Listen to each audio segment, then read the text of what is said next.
Well, as we approach the November general election, you may be seeing quite a few political ads during commercial breaks. Our goal is to keep you informed so you can make the best decision at the polls in November. And tonight we're doing a truth test on ads that run in the race for the U.S. Senate. Capitol Bureau reporter Corinne Griffith breaks it down for us. Today we are taking a closer look at an ad supporting Roger Marshall attacking his opponent, Barbara Bollier. How would it sound if Barbara Bollier's ads actually matched her liberal record? First, it's important to know where the ad comes from. This ad was paid for by Roger Marshall's campaign, so donation money was likely used to produce it. Let's take a look at the first claim. Hear this. Claims she's moderate. But the truth is, Bollier voted for dismemberment abortions. To start, a dismemberment abortion, medically referred to as dilation and evacuation, is a surgical procedure, as opposed to an abortion induced by medication. We rate this claim questionable. In 2015, then State Representative Bollier was a Republican. She voted against a bill that would have prohibited the use of surgical abortion unless the mother's life is at risk or could be severely injured. Bollier proposed an amendment to the bill that would give doctors the ability to do the procedure for certain medical circumstances. Her amendment was rejected. While Bollier did not vote in favor of this method of abortion, she voted against the bill that would have banned it. But the claim is immediately followed by a quote that is misleading. that's what I believe in my heart. The ad makes it appear that Bollier is talking about abortions. However, this clip is taken from one of Bollier's campaign ads explaining how her work as a doctor has prepared her to be a senator. Now to the next claim. Pushed a gun ban in Kansas.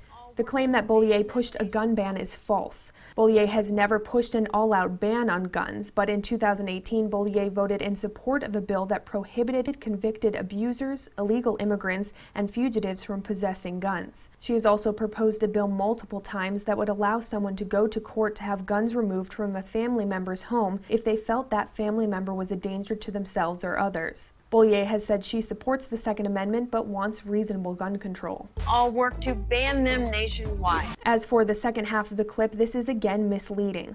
The video clip is taken from a Bollier ad saying she will ban surprise medical bills nationwide, not guns.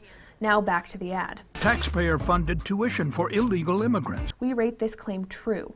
In 2011, Bollier voted against a bill that would have prevented students whose parents brought them to the U.S. illegally from getting in-state tuition. In Kansas, in-state tuition is typically only given to students who have lived in the state for at least a year.